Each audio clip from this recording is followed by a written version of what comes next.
Chopra block के सोनापुर ग्राम पंचायत में जबरदस्त राजनीतिक उथल-पुथल मची हुई है। तृणमूल कांग्रेस की सोनापुर ग्राम पंचायत के प्रधान रूबी खातून और उप प्रधान चंद्रशेखर सिंह के खिलाफ पार्टी के ज्यादातर सदस्यों ने अविश्वास प्रस्ताव पास कर दिया है। अपनी पुरानी नाराजगी जाहिर करते हुए 23 सदस्य गुरुवार को ग्राम पंचायत ऑफिस में मौजूद हुए और अविश्वास प्रस्ताव के पक्ष में वोट दिया। 30 सीटों वाली सोनापुर ग्राम पंचायत में अभी 29 सदस्य हैं। एक सदस्य पहले ही इस्तीफा दे चुका है। गुरुवार को जॉइंट बीडीओ डॉमित लेपड़ा की मौजूदगी में हुई वोटिंग में सभी 23 सदस्यों ने अविश्वास प्रस्ताव के पक्ष में वोट दिया। नतीजतन अविश्वास प्रस्ताव 23-0 के अंतर से पास हो गया। अविश्वास प्रक्रिया के दौरान सुरक्षा कारणों से पंचायत परिसर में चोपड़ा पुलिस स्टेशन से बड़ी संख्या में पुलिस बल तैनात किया गया था। पंचायत सदस्य मोहम्मद रसीदुल आलम ने कहा, लंबे समय से प्रधान और उप प्रधान नियमित पंचायत ऑफिस नहीं आ रही हैं। इस वजह से आम लोगों को जन्म और मृत्यु सर्टिफिकेट समेत कई सरकारी सेवाएं लेने में बहुत परेशानी हो रही है। उनकी एक तरफा काम से सदस्य भी नाखुश थे। एक और सदस्य शामल पेन ने कहा, पंचायत में रेगुलर मीटिंग भी नहीं बुलाई जाती थी। लंबे समय से चल रही इस गुस्से और सेवाओं में रुकावट की वजह से आखिरकार नो कॉन्फिडेंस मोशन लाने का फैसला हुआ है। पता चला है कि पंचायत सदस्यों ने पार्टी को पूरी तरह अंधेरे में रखते हुए अपनी मर्जी से ये कदम उठाया है।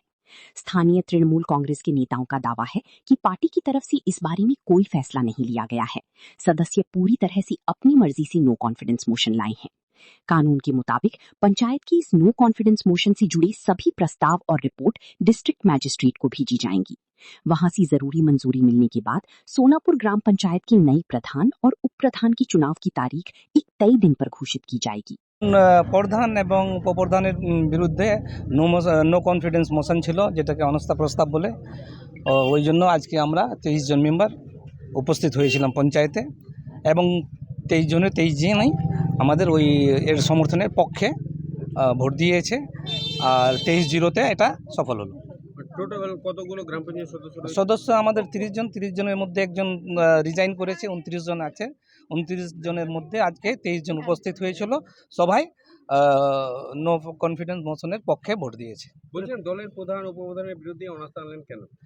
এক তো এই যে বিধানসভা ইলেকশনের পর থেকে প্রধান উপপ্রধান অফিস অ্যাটেন্ড করছে না, আর জনগণের খুব সমস্যা হচ্ছে। একটা সার্টিফিকেটের জন্য একটা কোনো দরকার হলেই মানে প্রধানের তো সিগনেচারের দরকার পড়ে। এইভাবে জনগণের খুব অসুবিধা এবং তাছাড়াও মেম্বারগুলো আগে থেকেই অসন্তুষ্ট ছিল। এখন আমরা চাচ্ছি যে সোনাপুর পঞ্চায়েত থেকে একটা নতুন দিশা দিতে। প্রধান কি একতরফা রাজত্ব চালাতো?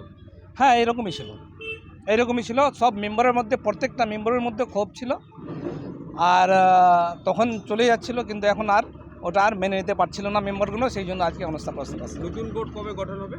নতুন বোর্ড আজকে তো এটা হলো, তারপর রেজুলেশন হবে পঞ্চায়েত থেকে। রেজুলেশন গিয়ে এটা ডিএম এর কাছে চিঠি যাবে, ওখান থেকে অ্যাপ্রুভাল দেবে। তারপর থেকে আমাদেরকে আবার একটা ডেট দিবে, পঞ্চায়েত থেকে চিঠি করবে, সেই যে ডেট দিবে ওই দিনই নতুন প্রধান এবং উপপ্রধান গঠন হবে। প্রস্তাব করলেন কেন? একটু আগে আমাদের রশিদ সাহেব বললো যে আমাদের প্রধান উপপ্রধান দীর্ঘদিন ধরে অফিসে আসছেন, বিশেষ করে আমাদের জনগণের অসুবিধা হচ্ছিল, তার জন্য এই অনাস্থাটা। তাদের বিরুদ্ধে কি দুর্নীতির অভিযোগ রয়েছে? এখনও সব শোনা যাচ্ছে। আমরা মেম্বাররা কেউ সন্তুষ্ট ছিলাম না ওনার কাজে, উনি একতরফা কাজ করতেন। তো পঞ্চায়েতে বিভিন্ন কাজকর্মতে আপনাদের কি ডাকা হতো না? আগের মৌসুমটা আলাদা ছিল, কারণ পঞ্চায়েতের মিটিংয়ে হতো 6 মাসে 9 মাসে একদিন। মেম্বাররা আসবে কোথা থেকে? আর মেম্বারের মিটিং ডাকলেও মেম্বাররা খুব কম আসছে। এই যে নতুন বোর্ড গঠন হবে, আশা করি ভালো চলবে, সবার সাথে মিলেমিশে কাজ করবে।